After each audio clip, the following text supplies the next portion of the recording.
अस्सलाम वालेकुम। कैसे हैं भाई?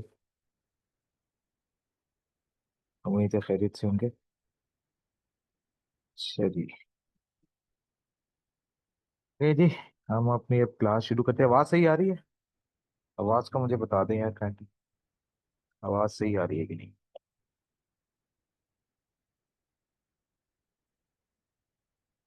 जी भैया, आवाज़ सही आ रही है। हाँ, ठीक हो गया। डन हो गया। कल हमने कहाँ तक पढ़ लिया था? हाँ जी, क्लासिफिकेशन बाय नेचर तक हमने कहानी पढ़ ली थी। ठीक है। अब जो हम अगली बात करने लगे हैं वो क्लासिफिकेशन बाय बिहेवियर की बात करेंगे कि बिहेवियर कितनी तरह के होते हैं। तो हम कॉस्ट क्लासिफिकेशन बाय बिहेवियर की बात करेंगे। ठीक है। तो अब हम किसकी बात करने लगे हैं?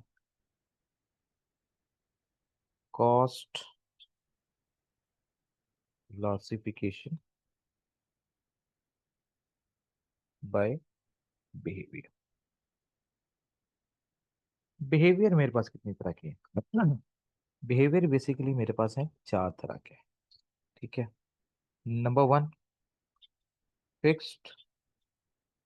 Number two, variable. Number three, semi variable. And number four, step fixed. तो चार तरह के बिहेवियर पाए जाएंगे मेरे पास। ठीक है। अब इन चार तरह के बिहेवियर में एक क्या आ गया मेरे पास? Fix cost. फिक्स कॉस्ट क्या होती है? फिक्स कॉस्ट एक ऐसी कॉस्ट है जो एक्टिविटी लेवल के चेंज होने से चेंज नहीं होती। लाइक फॉर एग्जांपल, मैं एक बिल्डिंग में काम कर रहा हूँ और वो बिल्डिंग मैंने क्या ली हुई है? रेंट पे ले रही। तो रेंट बिल्कुल पीरियड कॉस्ट। तो रेंट क्या है? वो एक फिक्स कॉस्ट है। उसका इससे कोई ताल्लुक वास्ता है ही। तो उसको पीरियड कॉस्ट भी कह सकते हैं, बिल्कुल ठीक है। तो फिक्स कॉस्ट ऐसी कॉस्ट है जो एक्टिविटी लेवल के चेंज होने चेंज ना होता है। रेंट, सैलरी या ऐसी कोई भी चीज जो है वो क्या कहलाएगी? Fix cost. Like depreciation, depreciation is also a fix cost. ठीक है। तो ऐसी चीजों को क्या कहेंगे? ये फिक्स कॉस्ट। फिर क्या आ जाएगा मेरे पास? अच्छा, लेकिन फिक्स कॉस्ट की एक बात याद रखनी है। फिक्स कॉस्ट के ना ग्राफ होते हैं। फिक्स कॉस्ट के दो तरह के ग्राफ है। एक तो टोटल फिक्स कॉस्ट का ग्राफ बनेगा। टोटल फिक्स कॉस्ट के ग्राफ की जब बात करेंगे ना, तो टोटल फिक्स कॉस्ट का ग्राफ कुछ यूं होगा। ठीक है। यहाँ पे आमतौर पे क्या होते हैं? यूनिट्स होते हैं। और यहाँ पे आमतौर पे उसकी क्या होती है? कॉस्ट होती है। तो जब भी टोटल फिक्स कॉस्ट की बात होगी ना, तो टोटल फिक्स कॉस्ट में तो चेंज होना ही नहीं। तो इसकी स्ट्रेट लाइन क्या आएगी? बिल्कुल स्ट्रेट आ रही होगी। कोई फर्क नहीं आएगा। ठीक है। लेकिन लेकिन अगर मैं कहूँ जी मुझे फिक्स कॉस्ट पर यूनिट का ग्राफ बना दो, तो फिक्स कॉस्ट पर यूनिट का ग्राफ कैसा होगा? ये समझते हैं। ठीक है। तो फिक्स कॉस्ट पर यूनिट का अगर मुझे ग्राफ बनाना है, इसका फिक्स कॉस्ट पर यूनिट का अगर मुझे ग्राफ बनाना है तो वो कैसा होगा? वो बाय द टाइम जितने जितने यूनिट्स मेरे आगे बढ़ते जाएंगे, कॉस्ट पर यूनिट में क्या आती जाएगी?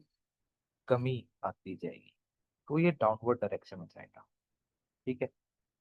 तो यहाँ पे यूनिट्स होंगे और यहाँ पे हमेशा कॉस्ट पर यूनिट होगी। ठीक होगी बात। तो फिक्स कॉस्ट पर यूनिट ने क्या करना है? बाय द टाइम डिक्रीज करते जाए। इसी तरह क्या आएगी हमारे पास? वेरिएबल कॉस्ट आएगी। ठीक है। वेरिएबल कॉस्ट क्या होती है? वेरिएबल कॉस्ट ऐसी कॉस्ट है जो एक्टिविटी लेवल के साथ इंक्रीज करती है या डिक्रीज करती है। जैसे जैसे हम एक्टिविटी परफॉर्म करेंगे, इसने इंक्रीज होना है। ठीक है। अगर नहीं करेंगे तो कोई खर्चा नहीं होगा। तो जब भी वेरिएबल कॉस्ट की बात आएगी तो इसके भी दो तरह के ग्राफ आएंगे। ठीक है। Number one, variable cost total one. Like for example मैं एक मार्कर बना रहा हूँ। तो एक मार्कर बनाना है तो एक मार्कर बनाने में मेरे 30 रुपए खर्च होते हैं। तो दो मार्कर बनाने में मेरे 60 रुपए खर्च होंगे। तीन मार्कर बनाने में मेरे 90 रुपए खर्च होंगे। तो इसका पैटर्न कुछ यूं होगा, ये इस तरह से जा रहा होगा। ठीक है ना। तो यहाँ पे इसकी अमाउंट होगी और यहाँ पे उसके यूनिट्स होंगे। जैसे जैसे यूनिट्स बढ़ते जाएंगे इसकी कॉस्ट भी बढ़ती चली जाएगी। लेकिन अगर मुझे क्या करना है, ये तो टोटल वेरिएबल कॉस्ट का ग्राफ है, लेकिन अगर मुझे क्या करनी है, variable cost per unit calculate करनी है, फिर क्या करेंगे? तो वेरिएबल कॉस्ट पर यूनिट में हमेशा याद रखो वो चीज क्या रहेगी, कांस्टेंट रहेगी। वेरिएबल कॉस्ट पर यूनिट में कोई चेंज आने वाला नहीं है। तो जब भी वेरिएबल कॉस्ट पर यूनिट का ग्राफ बनेगा तो वो फिर इसके सबका बनेगा, क्योंकि पर यूनिट कॉस्ट तो सेम ही रहेगी ना, 30 है। तो एक यूनिट बनाने के 30 है, 2 यूनिट के 60 है, तो पर यूनिट तो फिर भी 30 है। तो उसके अंदर कोई फर्क पड़ने वाला नहीं। ठीक है। तो वो सेम ही रहेगा, उसके अंदर कोई फर्क नहीं आएगा। ठीक है। तो ये वेरिएबल कॉस्ट पर यूनिट का ग्राफ है। यहाँ पे क्या होंगे, यूनिट्स होंगे, और यहाँ पे कॉस्ट पर यूनिट आ जाएगी। ठीक होगी बात। फिर इसके बाद हम किधर जाएंगे, अगली कहानी किसकी आगे, वेरिएबल कॉस्ट के बाद सेमी वेरिएबल कॉस्ट।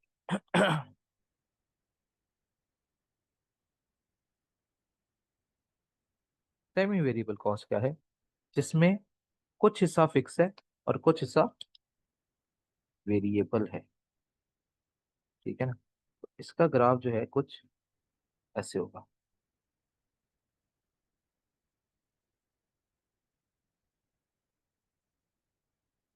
ये सेमी वेरिएबल का ग्राफ है, जिसमें कुछ हिस्सा फिक्स है और कुछ हिस्सा वेरिएबल कंसीडर होगा। तो इसके अंदर जो ये वाली लाइन ना, ये इस लाइन को बोलते हैं टोटल कॉस्ट। ये हमारी होती है फिक्स कॉस्ट। इसके दरमियान का जो, यानी कि ये वाला एरिया सारा किसका है, फिक्स कॉस्ट का है। और ये वाला सारा एरिया जो है ये वेरिएबल कॉस्ट का होगा। ठीक है। तो ये टोटल कॉस्ट की लाइन बन जाएगी, और यहाँ पे हमारी क्या होगी, अमाउंट होगी। और यहाँ पे हमारे क्या हो जाएंगे, यूनिट्स आ जाएंगे। ठीक होगी बात। अच्छा, फिर सेमी वेरिएबल का एक और भी ग्राफ होता है, वो क्या है, उसको भी देख लेते हैं।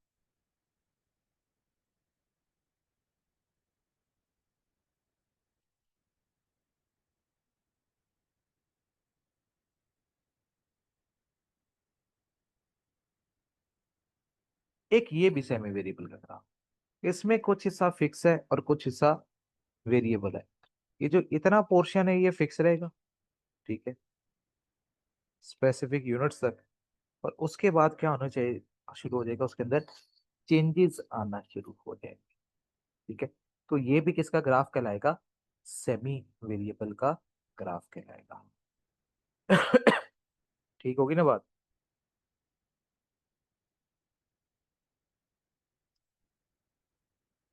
राइट। इसकी कोई एग्जांपल दे सकते हो दूसरे ग्राफ की, अगर ये वाले ग्राफ का मैं पूछूं कि इस ग्राफ की कोई एग्जांपल जिसमें शुरू में कुछ यूनिट्स तक कॉस्ट फिक्स रहे और फिर अचानक से कॉस्ट पर यूनिट जो है वो चेंज होना शुरू हो जाए, तो इसके ऊपर एक एग्जांपल दे दो मुझे कुछ। ऐसी कौन सी एग्जांपल होगी जो सेकंड ग्राफ के ऊपर पूरी उतरेगी? नहीं, rent is a wrong answer, क्योंकि रेंट का यूनिट से ताल्लुक ही नहीं है। हमने कहा कुछ यूनिट्स तक वो फिक्स रहेगी और फिर पर यूनिट उसके अंदर इंक्रीज आएगा। तो समझना है ग्राफ को पहले। ठीक है ना। तो कुछ यूनिट्स तक, यानी कि इतने यूनिट्स तक जो है कहानी फिक्स रहने वाली है। उसके बाद पर यूनिट कॉस्ट जो है मेरी इंक्रीज होती जाएगी, तो रेंट इसका एग्जांपल नहीं बनेगा, क्योंकि रेंट का यूनिट से कोई ताल्लुक वास्ता नहीं होता है। कोई और एग्जांपल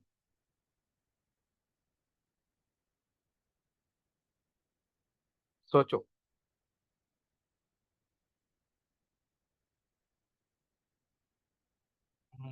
वेयर हाउस पर लॉट। ठीक है, ये किसी हद तक हम इसको कह सकते हैं, yes, this can be possible. ठीक है, इस एग्जांपल को हम यूटिलाइज कर सकते हैं। बिल्कुल ठीक है। डन हो गया। अच्छा।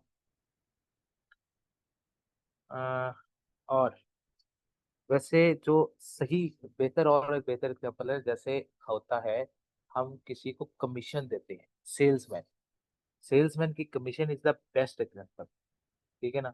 तो वो इसके अंदर बड़ी अच्छी जो है वो आ सकती है, तो उसको हम यूटिलाइज कर सकते हैं। अच्छा, कुछ बच्चे भी हैं। ठीक है, एक मिनट हो। ठीक है। अच्छा। तो हमने क्या कहा कि हम कमीशन देते हैं ना, तो हम उसको सैलरी पे भी रखते हैं। हम कहते हैं यार तुम्हारी कम से कम सैलरी जो है वो 30,000 है। 30,000 तो सैलरी है ही है, लेकिन उसमें तुम्हें टारगेट दिया गया 50 यूनिट्स का। उन हमने कहा भाई अगर तुमने 50 यूनिट सेल किए तो फिर तो तुम्हारी 30,000 ही सेल, लेकिन जितने 50,000 से ऊपर यूनिट सेल करोगे ना, हर सेल के ऊपर तुम्हें जो है 1,000 रुपये एक्स्ट्रा मिलेंगे। तो 1,000 रुपये एक्स्ट्रा मिलेंगे हर यूनिट सेल करने के ऊपर, तो वहां से फिर वो कहानी वेरिएबल शुरू हो जाएगी। यानी कि अगर वो 50 यूनिट्स तक सेल करेगा तो उसकी सैलरी 30,000 ही रहेगी, लेकिन अगर 50 से ऊपर जाता है तो हर यूनिट के ऊपर को 1,000 रुपये से एक्स्ट्रा मिला करेंगे। तो ये भी एक एग्जाम्पल किसकी है, सेमी वेरिएबल की एग्जाम्पल। ठीक होगी बात। फिर हमारे पास क्या आ गया, फिर हमारे पास चीज आती थी सेमी वेरिएबल के बाद आ जाता है, अल्लाह भला करे, step fix cost. Step fix cost कौन सी? स्टेप फिक्स कॉस्ट का ग्राफ जो होता है ना,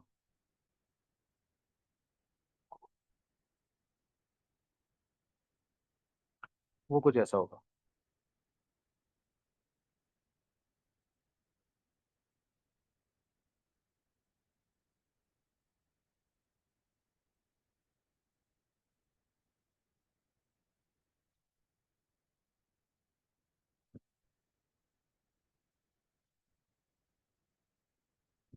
ये किसका ग्राफ है? स्टेप फिक्स कॉस्ट का।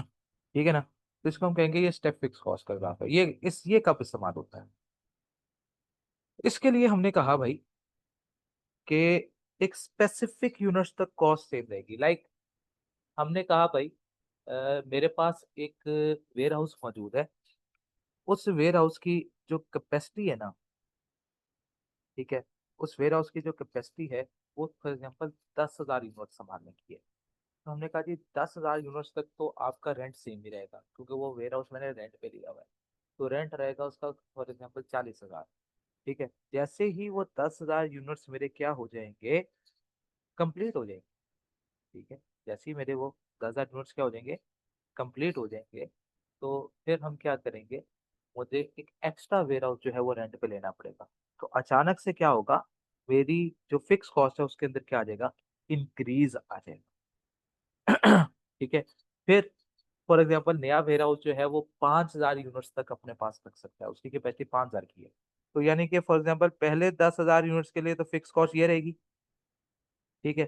फिर अगले 5,000 यानी कि 10,000 से 15,000 तक की फिक्स कॉस्ट जो है वो ये रहेगी। ठीक है। फिर मैंने कहा अगर इससे भी ऊपर चला गया तो फिर मुझे एक और वेयर हाउस लेना पड़ेगा, जिसकी फिर अगेन कैपेसिटी कितनी होगी, 5,000 होगी। तो अगले 5,000 तक फिक्स कॉस्ट यहाँ पे रहेगी। ठीक है। और अगर इस 20,000 से भी क्रॉस कर गया तो फिर मुझे एक नया गोडाउन लेना, रेंट। तो ये किसकी एग्जांपल है, फिक्स कॉस्ट की, स्टेप फिक्स कॉस्ट की। और अगर मैं इसका पर यूनिट ग्राफ की बात करूं, तो इसका पर यूनिट ग्राफ कैसा होता है,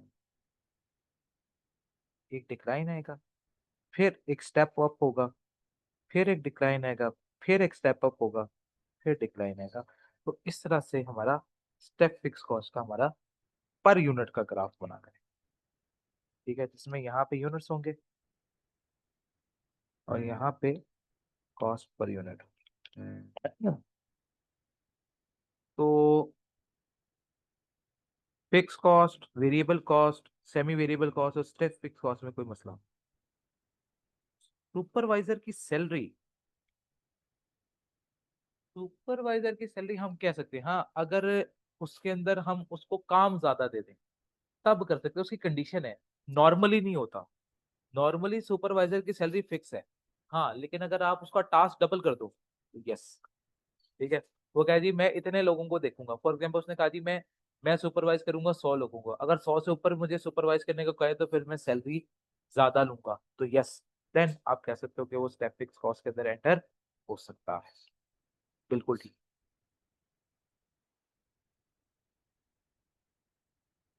यहाँ तक कोई मसला?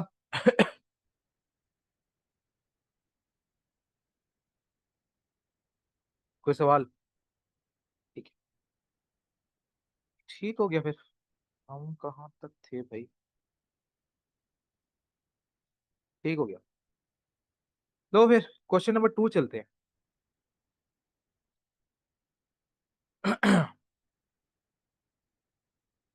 क्वेश्चन नंबर 2 में मुझे बताना है आपने कि कोई चीज प्रोडक्शन कॉस्ट है या नॉन प्रोडक्शन कॉस्ट। ठीक है, तो सबसे पहला क्या है? ओवरऑल्स फॉर मशीन वर्कर्स।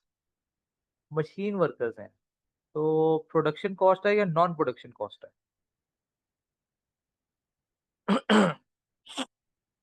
हाँ जी, प्रोडक्शन है, वेरी गुड। हमने कहा जी प्रोडक्शन। ठीक है। Cost of printer कार्टेजेस in general office, non production. ठीक है। Salary of factory supervisor, production. ठीक है। सैलरी ऑफ पेरोल सुपरवाइजर, ठीक है, वेरी गुड, नॉन प्रोडक्शन। उसके बाद आ गया हमारे पास rent of warehouse for storing goods ready for sale, non production. Excellent. Loan interest, non production. Salary of factory security,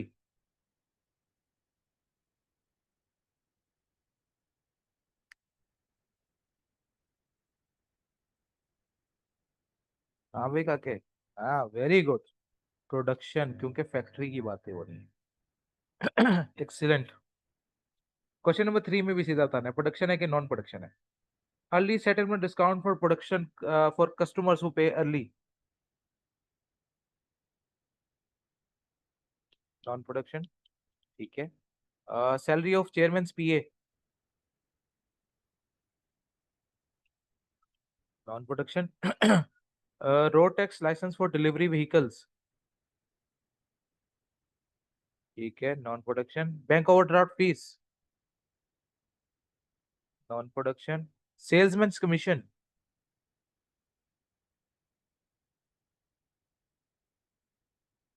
बिल्कुल ठीक है, नॉन प्रोडक्शन। गुड। अच्छा, थोड़ा सा और डिटेल में पूछूं? जरा और डिटेल में चलते हैं। हमने नॉन प्रोडक्शन के अंदर भी नॉन प्रोडक्शन की टाइप्स पढ़ी थी। ये जो early settlement discount for customers है हु पे अर्ली, ये नॉन प्रोडक्शन की कौन सी कैटेगरी में आएगा?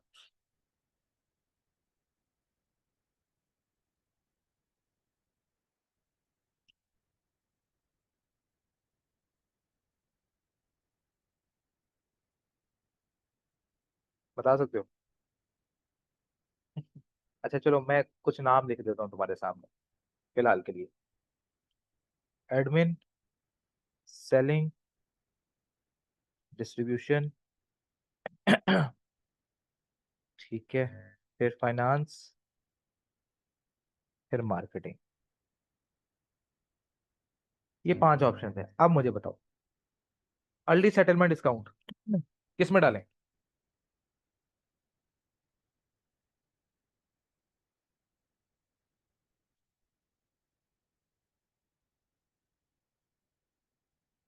फाइनेंस, वेरी गुड, बिल्कुल ठीक है। अच्छा, फिर उसके बाद क्या गया? सैलरी और चेयरमैन पीए, एडमिन, ठीक है। Road tax license for delivery vehicle,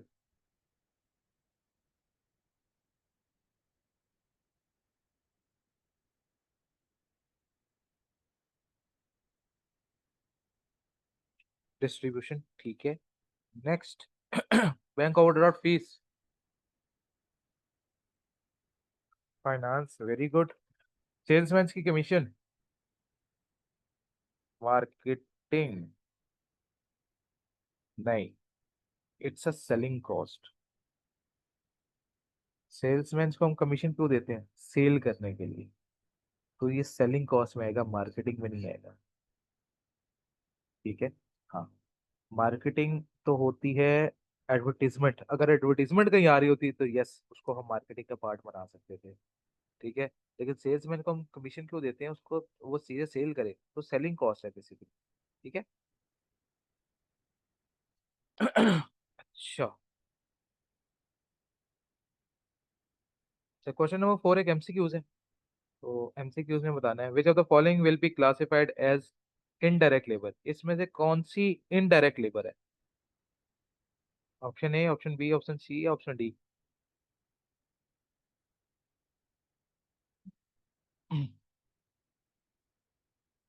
है डी? नहीं, कभी भी नहीं। अकाउंटेंसी फर्म में जो ऑडिट क्लर्क होता है वो तो डायरेक्ट लेबर है, क्योंकि उसी ने तो ऑडिट करना है जाके, क्लर्क ने। तो audit clerk is a direct labour भाई, इनडायरेक्ट लेबर नहीं है।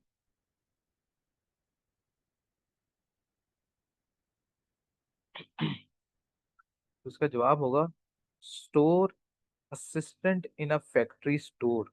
वो स्टोर असिस्ट कर रहा है। ठीक है। तो वो कभी भी डायरेक्ट वर्कर नहीं है, उसने प्रोडक्ट नहीं बनाया हुआ, वो सिर्फ असिस्ट कर रहा है चीजों के अंदर। ठीक है। तो इसका ऑप्शन बनेगा बी। ठीक होगी बात? कोई मसला? Okay, question number 5। Direct cost are, हाँ जी, ये भी एमसीक्यूज है, इसका जवाब बताओ।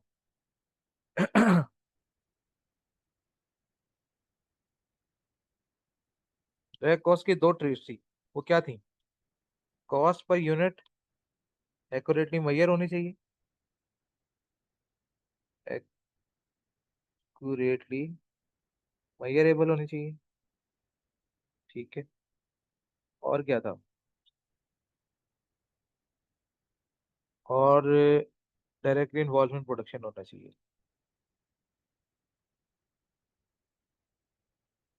तो बताओ कौन सा जवाब बिल्कुल दुरुस्त बनेगा? Option A, option B, option C, option D.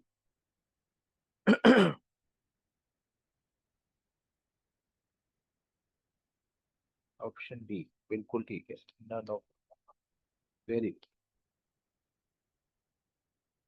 चलो, फिर आते हैं क्वेश्चन नंबर 6 के ऊपर। क्या कह रहा है? बताना है आपने डायरेक्ट कॉस्ट है या इनडायरेक्ट कॉस्ट है। ठीक है।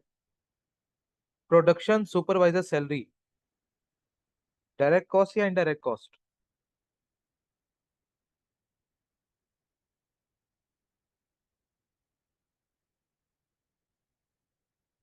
ठीक है, इनडायरेक्ट कॉस्ट है।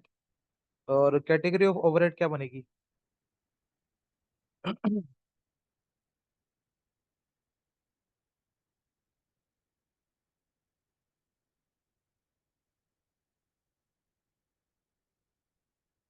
बता सकते हो? एडमिन? नहीं, अब यहाँ पे याद रखो, वो जो मैंने 5 ऑप्शन दी थी ना तुम्हें, एडमिन, डिस्ट्रीब्यूशन, सेलिंग, फाइनेंस, वो सारी थी नॉन प्रोडक्शन ओवरहेड्स की। ये प्रोडक्शन ओवरहेड्स हैं। तो प्रोडक्शन ओवरहेड्स 3 तरह के थे: इनडायरेक्ट मटेरियल, इनडायरेक्ट लेबर, और इनडायरेक्ट एक्सपेंसेस। ठीक है। तो ये प्रोडक्शन ओवरहेड्स का पार्ट है, पहली बात है। तो प्रोडक्शन ओवरहेड्स हैं, और प्रोडक्शन ओवरहेड्स में ये किसका पार्ट बनेंगे? सुपरवाइजर है, तो ये इनडायरेक्ट लेबर का हिस्सा बनेगा। ठीक है। तो याद रखने की बात, वो नॉन प्रोडक्शन की टाइप्स थी, ये प्रोडक्शन ओवरहेड्स में आ रहे हैं। क्लियर? अच्छा, accounts manager salary direct cost, indirect cost?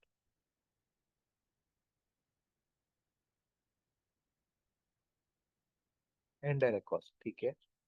Indirect cost में नॉन प्रोडक्शन ओवरहेड्स या non production overheads? Non production overheads, ठीक है। नॉन प्रोडक्शन ओवरहेड्स में टाइप?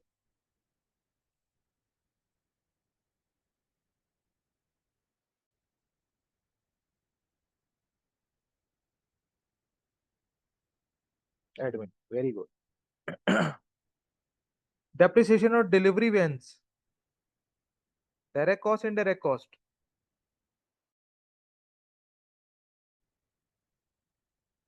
इनडायरेक्ट, ठीक है। और production overhead, non production overheads. Non production overhead, non production overheads की type.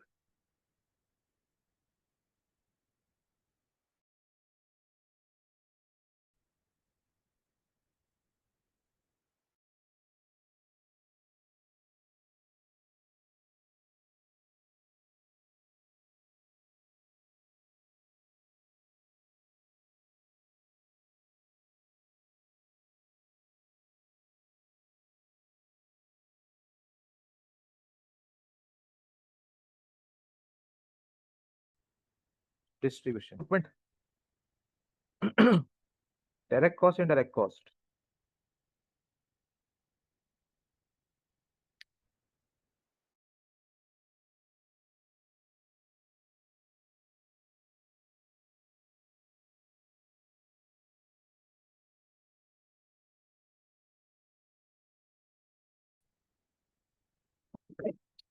आवाज आ रही है मेरी?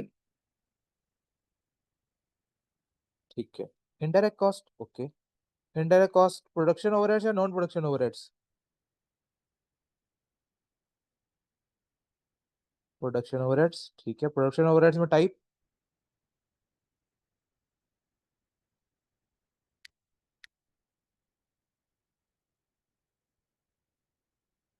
Very good, indirect expense. Wages of production worker, direct cost indirect cost? Direct cost. Category of overhead. Not applicable भैया। Direct cost कभी भी overheads होते ही नहीं, डायरेक्ट कॉस्ट और प्राइम कॉस्ट होती है। हाँ, ठीक है। चलो डन हो गया। तो जी, question number 7। Classify the given cost होता है अप्रोप्रिएट कॉस्ट कैटेगरी। तो सही कैटेगरी के अंदर हमने इसको इनपुट करना है। Small amount of icing sugar sprinkled on some of the cakes.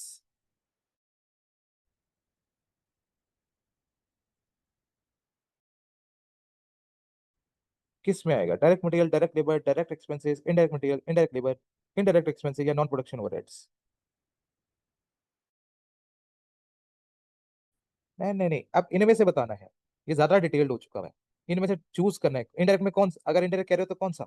Indirect material, indirect labour, indirect expenses या नॉन प्रोडक्शन ओवरहेड्स? किसी एक को टिक करना है मैंने इसके अंदर से, यहाँ से।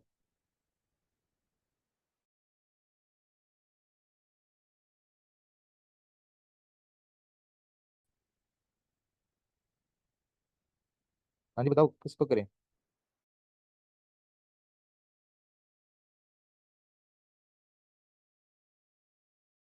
वेरी गुड, इनडायरेक्ट मटेरियल को जाए।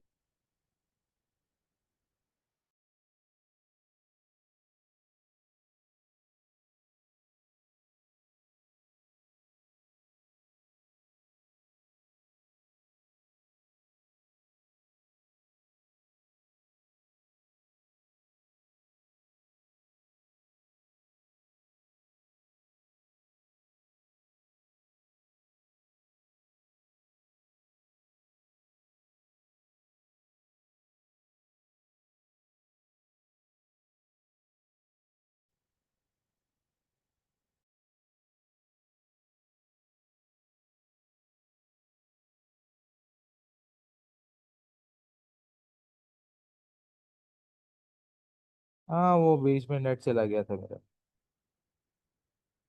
नेट की वजह से आवाज चली गई। हाँ जी, आप बताएं जी। Wages of factory supervisor. Indirect labour. Very good, ठीक है। Vehicle rental cost of a delivery van.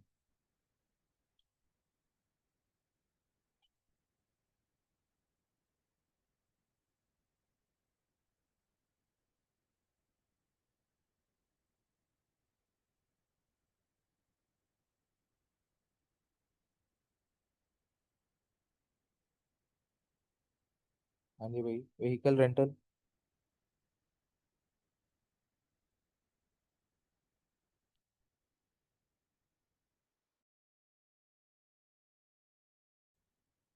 Very good, non production overheads बन जाएंगे। एग्स।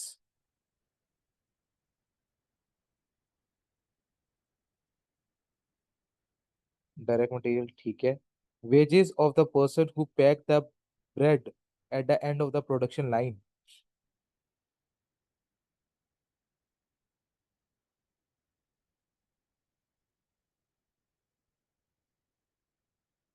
इनडायरेक्ट नहीं, डायरेक्ट लेबर है। इसको डायरेक्ट लेबर में डालेंगे, क्योंकि ये असेंबली डिपार्टमेंट का हिस्सा है, असेंबल कर रहा है। Office managers wages.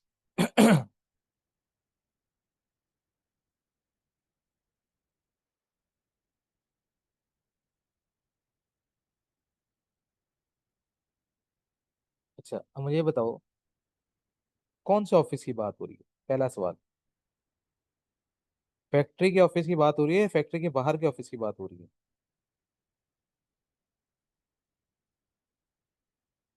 Head office की, तो हेड ऑफिस तो फिर नॉन प्रोडक्शन में चला जाएगा ना। तो ये नॉन प्रोडक्शन का हिस्सा है, क्योंकि इनडायरेक्ट मटेरियल, इनडायरेक्ट लेबर और इनडायरेक्ट एक्सपेंसेस ये प्रोडक्शन कॉस्ट का हिस्सा है। ठीक है। फैक्ट्री के अंदर केस से है ये। जो फैक्ट्री के बाहर का खर्चा होगा वो नॉन प्रोडक्शन ओवरहेड्स में जाएगा। ठीक है। फिर business rates, local government tax bill for the bakery.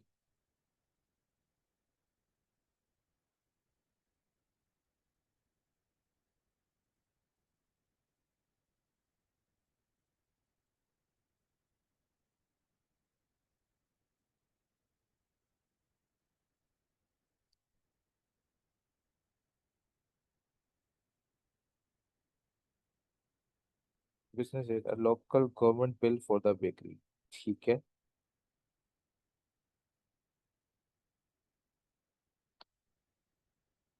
हमारा क्या है, waiter appropriate sprinkle on some of the cakes. अच्छा। Business rates and local government tax bill for the, देखो बेकरी है ना, बेकरी में तो आप ये सारे केक वगैरह तैयार कर रहे हो, ऐसे ही है। तो केक वगैरह तैयार कर रहे हो और उसके अंदर आप प्रॉफिट कमा रहे हो। ठीक है। तो ये प्रोडक्शन के बाद का, ठीक है, नॉन प्रोडक्शन हो गया। Okay, the cost of one of machine set up for a specific customer order.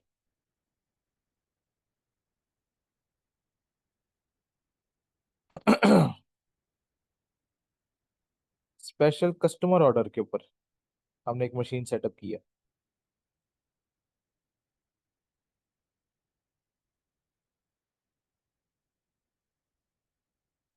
Direct expenses. जब ये स्पेशल ऑर्डर आएगा ना किसी भी कस्टमर का, तो उस ऑर्डर को कंप्लीट करने के लिए मुझे जो भी खर्चे करने पड़ेंगे उसको डायरेक्ट कॉस्ट का हिस्सा मानते हैं।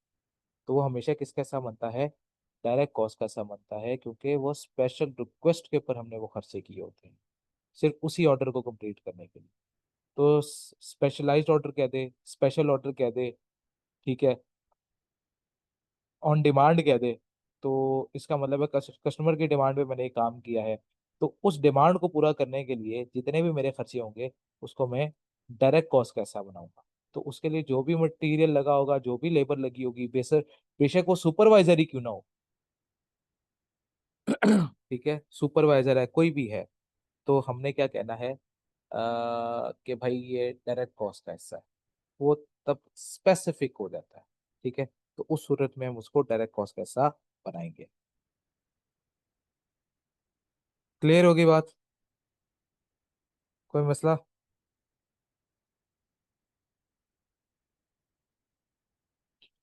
तो ये कुछ ना एग्जांपल्स दे रखी हैं। ठीक है।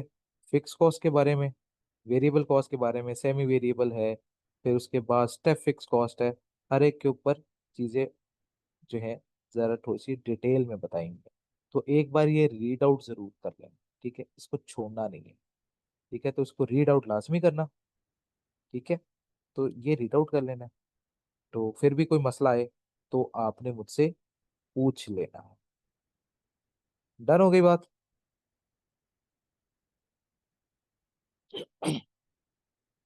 ठीक है, तो ये उसी के ऊपर जो मैंने चीजें समझाई है ना, उसी के ऊपर कुछ डिटेल्ड में लिखी है चीजें विद एग्जांपल्स। फिर क्वेश्चन नंबर 8। क्वेश्चन नंबर 8 में क्या कह रहा है? Determine whether statement are correct और इनकरेक्ट। कहता है the salary of the office manager is a fix cost. Correct है इनकरेक्ट है?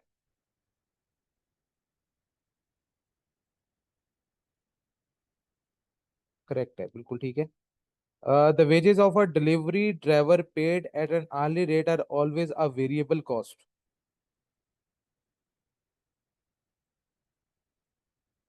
Correct incorrect? बिल्कुल ठीक है, करेक्ट है। The cost of ingredients for a restaurant is usually variable.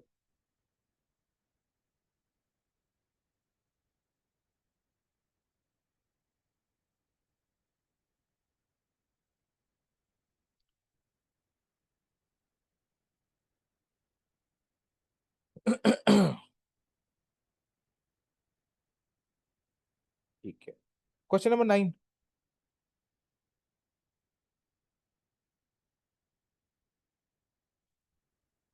अब इसके अंदर आपने क्वेश्चन नंबर 9 में ना मुझे आपने तीन चार चीजें बतानी है।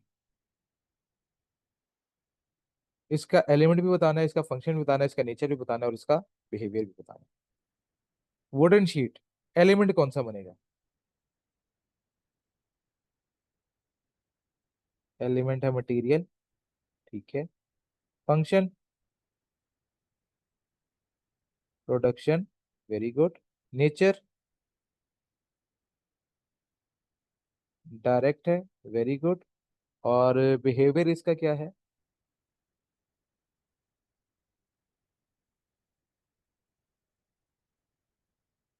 Variable, variable. क्योंकि जितना मैं ज्यादा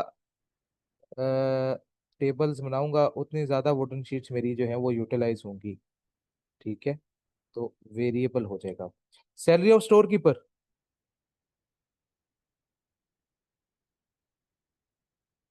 लेबर है, ठीक है। फंक्शन? प्रोडक्शन।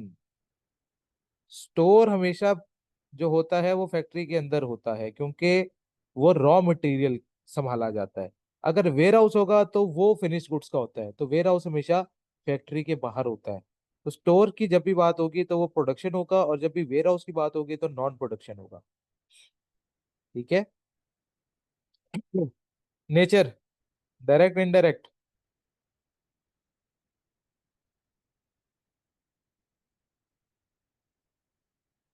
इनडायरेक्ट, बिल्कुल ठीक है। बिहेवियर?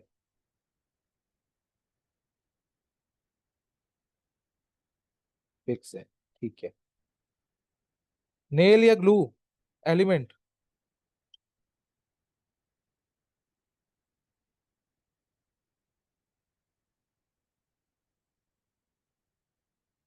मटेरियल है, ठीक है। Function? Production non production? Production है, ठीक है। Nature? Direct indirect? Indirect cost होगी, क्योंकि ये इमटेरियल अमाउंट है।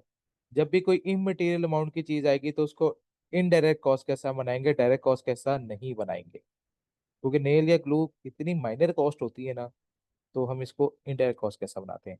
बिहेवियर? वेरिएबल है, वेरी गुड। हेड ऑफिस का rent, element? Expense. Function? Production non production? Non production, ठीक है। नेचर?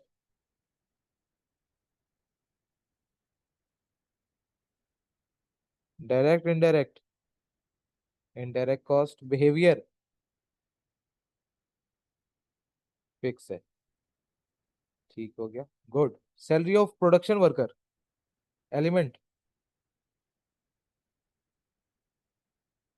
लेबर है। फंक्शन?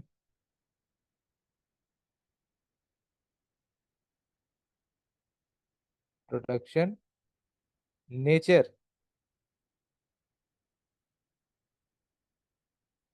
डायरेक्ट है इनडायरेक्ट है? यहाँ पे बात सुनिए गौर से। कल का लेक्चर पता नहीं लिया तुमने, नहीं लिया, ठीक है। ये इनडायरेक्ट है। इनडायरेक्ट पता क्यों है? सैलरी की वजह से। हमने कल एक बात की थी कि fix cost can never be part of the direct cost. Fix cost कभी भी डायरेक्ट कॉस्ट का ऐसा हो ही नहीं सकता। तो सैलरी जो होती है वो होती है फिक्स। ठीक है ना?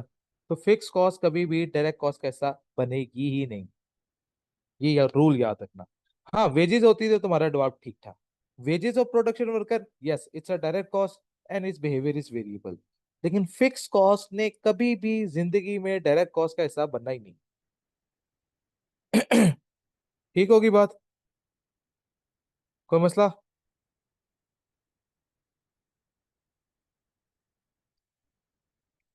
चलो। हाँ जी, question number 10। Determine whether description of the cost classification is true और फॉल्स। आपने बताना है कि ये क्लासिफिकेशन सही है या गलत है।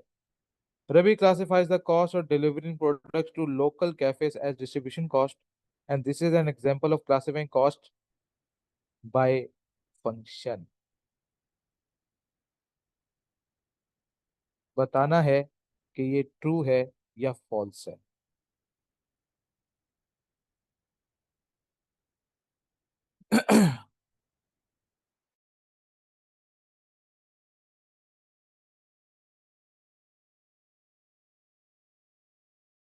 क्योंकि डिस्ट्रीब्यूशन कॉस्ट एक फंक्शन नहीं होता। फंक्शन कौन कौन से है मेरे पास? बताओ।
अरे यार, ये नेट मसला कर गया था, तो नेट की वजह से जो है अभी ये बंद हो गया था। थोड़ा सा नेट तंग कर रहा है। आवाज आ रही है अब?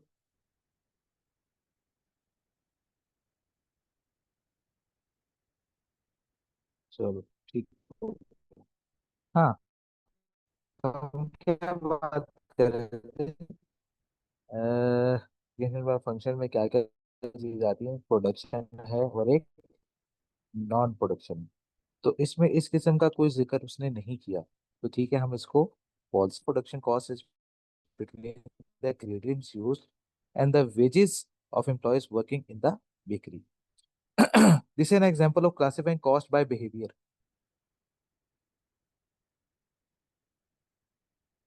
क्या ये बात सही है या गलत?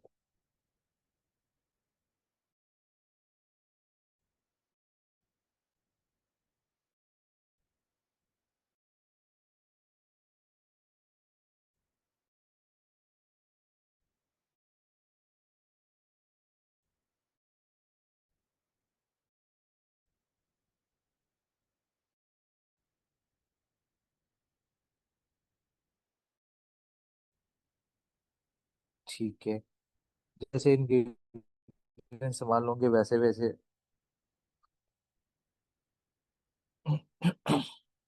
कहते हैं example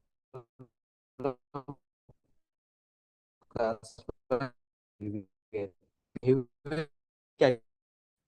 variable, fixed, semi variable, just fix? Yes और नो?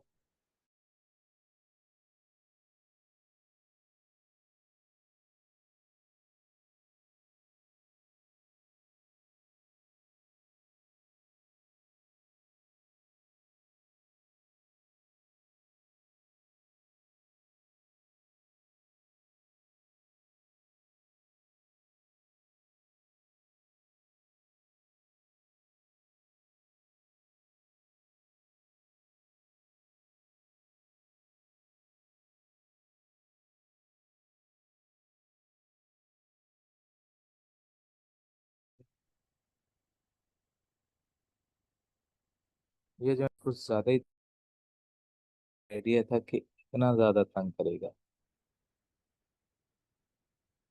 या थोड़ा सा ज्यादा तंग कर रहा है नेट। हाँ जी, वापस हम कंटिन्यू करते हैं अपनी कहानी। अच्छा, अब आवाज आ रही है कि नहीं आ रही?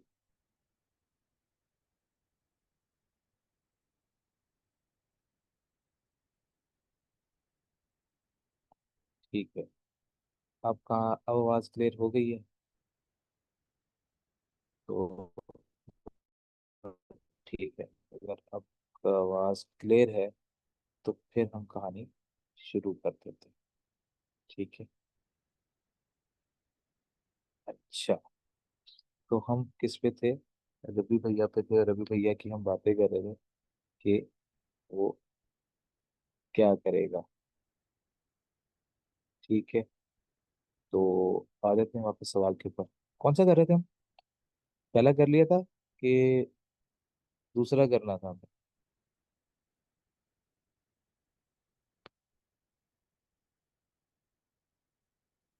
ठीक हो गया, दूसरा करना है हमें। ठीक हो गया भाई। तो सेकंड फिर हम शुरू करते हैं। सेकंड में वो क्या बातें कर रहा है? तो हमने कहा कि भाई, कहता है जी,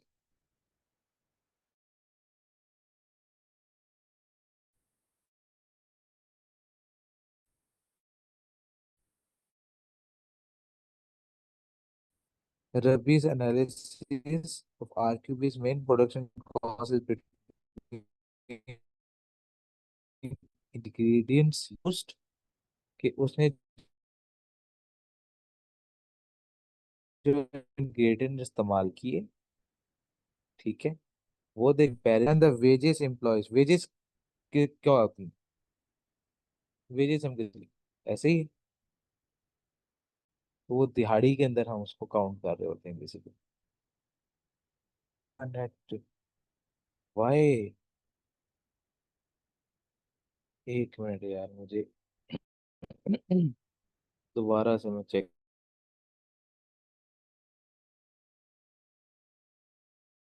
करता हूँ ये मसला क्यों आ रहा है। साउंड का ज्यादा ही मसला कर रहा है।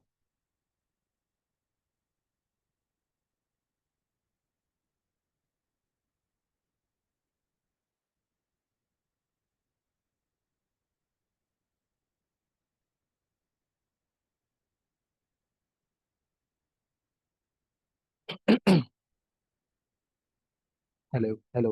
अब मुझे बताओ आवाज है सही कि नहीं है।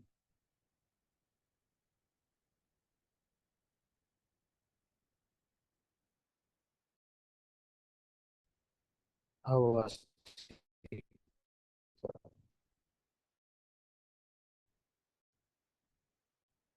ठीक है। हाँ अल्लाह खैर करे। बात है। चलो। आ,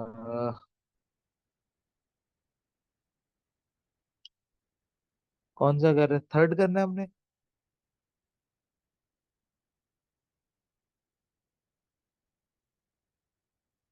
ठीक है। कहता है जी Ravi has authorise the office manager to purchase office supplies. उसने ऑथराइज किया है कि वो purchase office supplies and other products and services required to run the office. जी ठीक है। आपने उसको मौका दिया हुआ है, तो डन। अच्छा। फिर साथ में उसने क्या कहा, साथ में उसने ये बात कर दी कि the B review office and administration cost monthly, और वो उसको रिव्यू करता है monthly, asking the office manager to justify the expenditures and this is an example to classify cost by function. True और फॉल्स। जी। False why.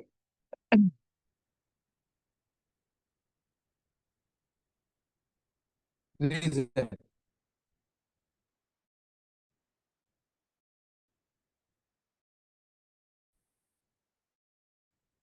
Reason with in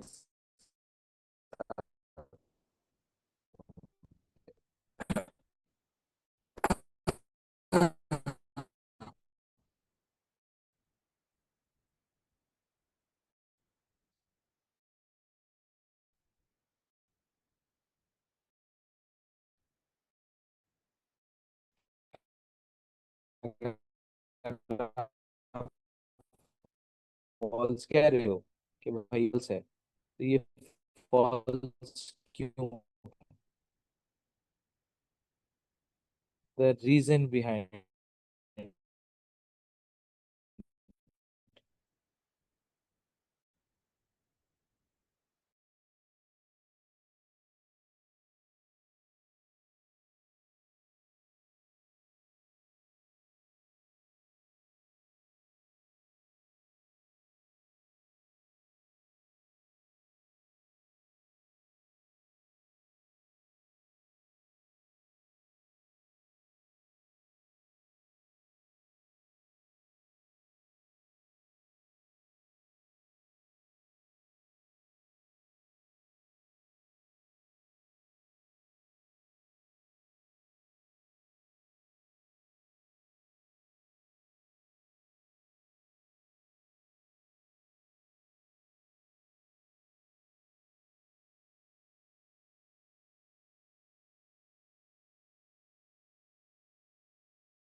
internet ज्यादा ही तंग कर रहा है। आवाज आ रही है।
ये भाई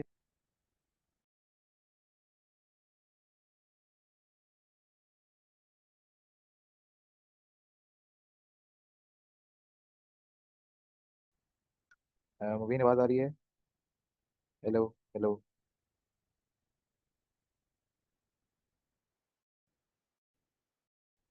हेलो हेलो।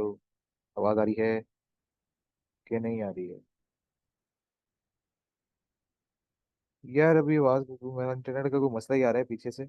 आज के लिए रोक देते हैं क्योंकि बहुत ज्यादा तंग कर रहा है। कल कंटिन्यू करें? बताओ। तो ठीक है, फिर कल कंटिन्यू करते हैं। आज काफी है। कल मुलाकात करते हैं। अल्लाह हाफिज।